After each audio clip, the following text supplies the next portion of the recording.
Alright guys, we back. So today, I just got done doing another video, but now I'm going to get into the core workout. So recently I've just got really into like core and, well, not necessarily core, but spine and spine health. I was doing a lot of research on that kind of stuff, and I noticed how terrible a lot of the exercises that we do are for your spine.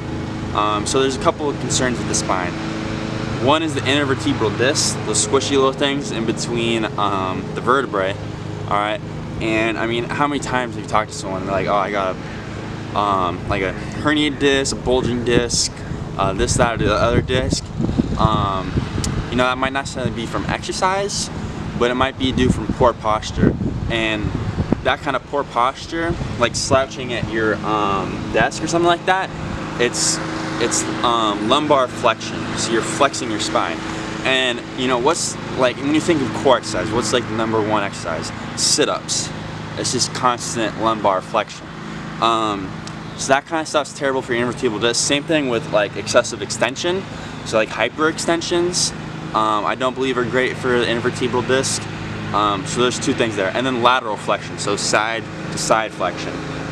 So that one isn't as common in daily life, I believe, but it's pretty common in the gym. You see a lot of people do like these kind of things. They hold weight and they go side to side like this. You know, there's some merit to that. What the worst is when people hold weight in both hands and then do it, because that's terrible, because the reason you hold the weight is to offset on one side so the obliques are working. But if you're holding weight on the same side, you're just kind of swishing back and forth. You're not creating enough muscle activation. So if you go and get anything out of this, at least remember, like, if you're gonna do those side dip things, only hold weight on one side. But I'm gonna show you some better variations, I believe. And then the next important thing after the intervertebral disc is your ligaments. All right, and a lot of people don't think about the ligaments in their spine, but they're like any other joint, right? They have ligaments. And you know how, I mean, oftentimes people have problems with the ligaments, and in other joints, like especially like the shoulder and knee are a big one. You know, like ACL, MCL, PCL, any of those kind of joints. So you want to protect the ligaments too, because you don't want to injure a ligament. The reason like ACL is such a terrible injury for an athlete to get is it's a ligament. It takes about 9 months because ligaments don't have good blood flow to them. All right, it's not like muscle or bone or something like that where it has good blood supply. It can heal pretty quickly. Ligaments take forever, and you have little ligaments in between each little vertebrae. And I can't remember off the top of my head how many vertebrae there are. I should know that, but and then there's 2 on each side, so that counts up to a lot of ligaments that you want to stay safe. So any kind of twisting exercise, and this is really common too, like Russian twists. Those are extremely bad because you're not only twisting and putting pressure on those ligaments, but you also have the added weight of like whatever you're using, like the plate or the medicine ball or whatever. So it's creating that extra torsion too, which is not, in my opinion, and you know, a lot of people that I've talked to disagree with me, but like from like the spinal expert, like doctors that I've researched and looked into, yeah, they say it's terrible. So I'm gonna kind of stick with that, and it makes a lot of sense in my head, and I hope I'm explaining that well enough. So what I've become a big fan with in core exercising, getting back to the core, the muscles specifically, is trying to do core exercises with a neutral spine. All right, and that means keeping not a straight spine, because your spine isn't straight. In the lumbar spine, the lower back, your lumbar spine has a natural curve called the lumbar curve. So you don't want a straight spine, but you want a neutral spine, so that natural kind of curve. And people are different. Not everyone's built the same. So some people naturally have a bigger curve, and some have a naturally flatter back. You know, if you're like a trainer and you're trying to figure out if they have that kind of thing, when they do core exercises, or, well, not even core exercises, but just like any kind of exercise, you got to pay attention to them at rests and see where they naturally kind of sit, and then maybe work on some anterior and posterior pelvic tilt, and kind of see like if you tell them to anteriorly tilt their pelvis, like this and they don't move at all, they can't anteriorly, that means they're constantly in anterior pelvic tilt, and that's why they have that arch in their back, and that's not good. But some people, you tell them to anteriorly pelvic tilt and they get that extra arch, and that's normal, that should happen. But you don't want that when you're exercising and you're putting an extra load on top of that. In my opinion, that's not good for your spine. So neutral spine is key. So I'll show you some body weight and kettlebell type exercises that are for the core and neutral spine. All right. So first we'll get into, one second, I have my notes here because I don't want to forget anything. Plank. Number one, like, you gotta do, it's way more important and better for you than crunches, is planks. All right. And there's lots of different variations of a plank. So let me direct this down. Make sure it's still recording. We are. So so your standard plank, what you're really working on is your transverse abdominis. Not enough people work on this, but this is your, like, what people say, like, your natural weightlifting belt. It wraps around and connects to your spine. It keeps your whole trunk nice and secure. So this is a really good exercise to do. You want your elbows right underneath your shoulders, all right, and flexing shoulders, core, quads, rectus spinae, everything. You're squeezing it. So that's just your standard plank. Now, if you want to kind of mix it up, you can get your kettlebell. You do the planks and you do taps with the bell here. I saw that one originally from Primal Soldier. Shout outs to him. I learned like 80% of my kettlebell stuff from that guy. He's super cool. So the touches, and you know, that's just that's engaging more of the obliques because you have a rotational, but you're engaging the muscles so you don't let your shoulder dip.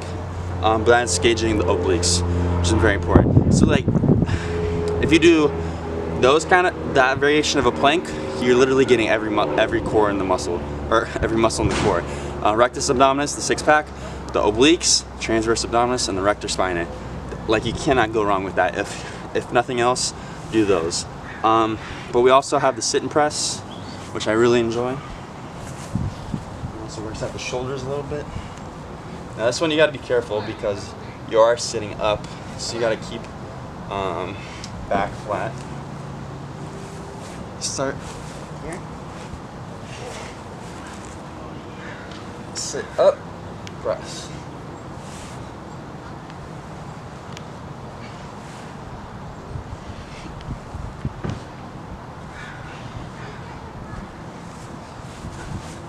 And that weight's a little heavy. It's 35 pounds. So I can kind of feel my back flexing a little bit. It's not the worst thing, but you don't want to try to stay away from it as much as possible. I should do more like around 15 pounds, but I don't have that with me. So sit and press with the kettlebell, that's a good one. Half get-ups. So I don't know if you saw my video from a couple months ago about the Turkish get-up. So Turkish get-up, I'm not going to go all through it because this is kind of a lot. But the get-up, the half get-up,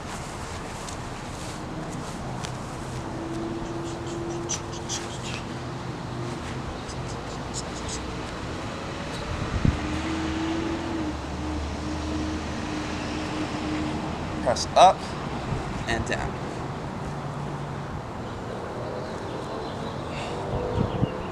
And down.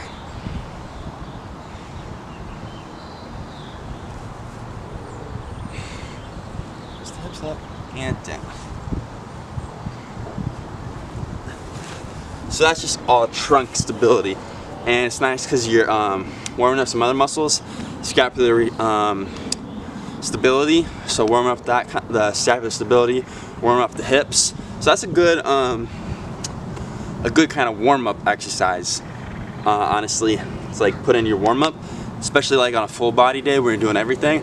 Warm up scapular stability, hips, and kind of getting the core going. So those are half get ups. All right. One second, let me bring up.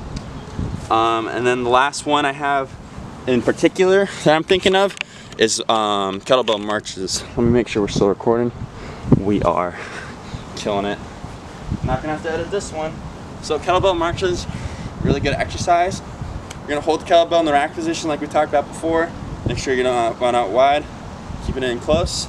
And we're marching, alright? So getting the knee up as high as possible. So this one is really working those obliques that we were talking about. Because the weight is unilateral, the weight wants to pull you down. But the obliques keeping you upright. And then the lower legs, the legs, you're raising them up and you're getting the lower part of the rectus abdominis, the six pack, with the leg lifts. It's like doing like leg lifts while holding onto a pull-up bar or something. And it also works balance too. I like to do this with my older clients, but a lot less weight.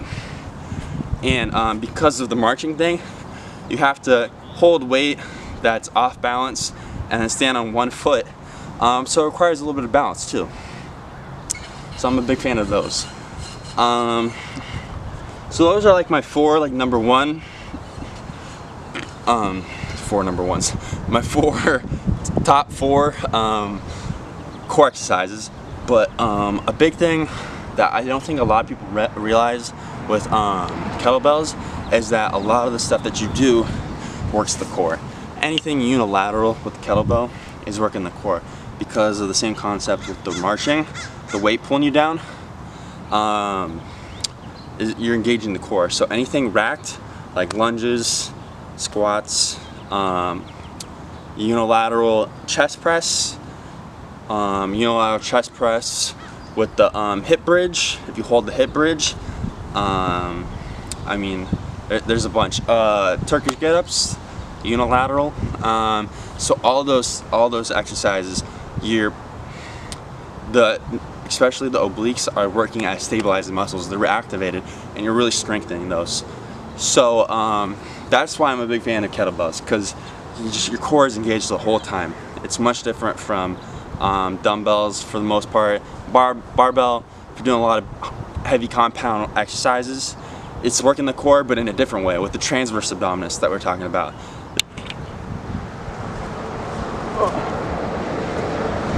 Camera went off. You're gonna have to edit it. Gosh dang it. I don't do them that much because any kind of circuit work that I do with kettlebells, pretty much every exercise, I'm using my core. Another one, clean and press. I forgot about that one. Clean and presses I do a lot. I'm engaged in my core the whole 6 minutes I'm doing it, you know. So, and then I have to do 10-15 minutes of core at the end. You know, everyone's like, oh, I gotta get the core in. I mean, I've been working the core for my entire workout. I don't know what you've been doing. So, yeah, that's kind of my spiel on that.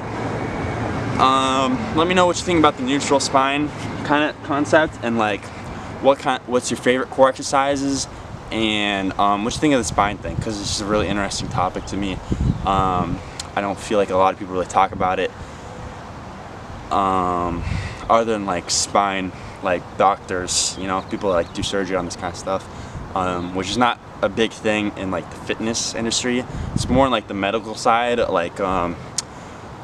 rehab, PT kind of stuff. But on more the fitness side, I don't know. I haven't heard anyone really talking about it. So yeah, let me know in the comments. Try out these exercises. Let me know what you feel, and have a nice day. Bye.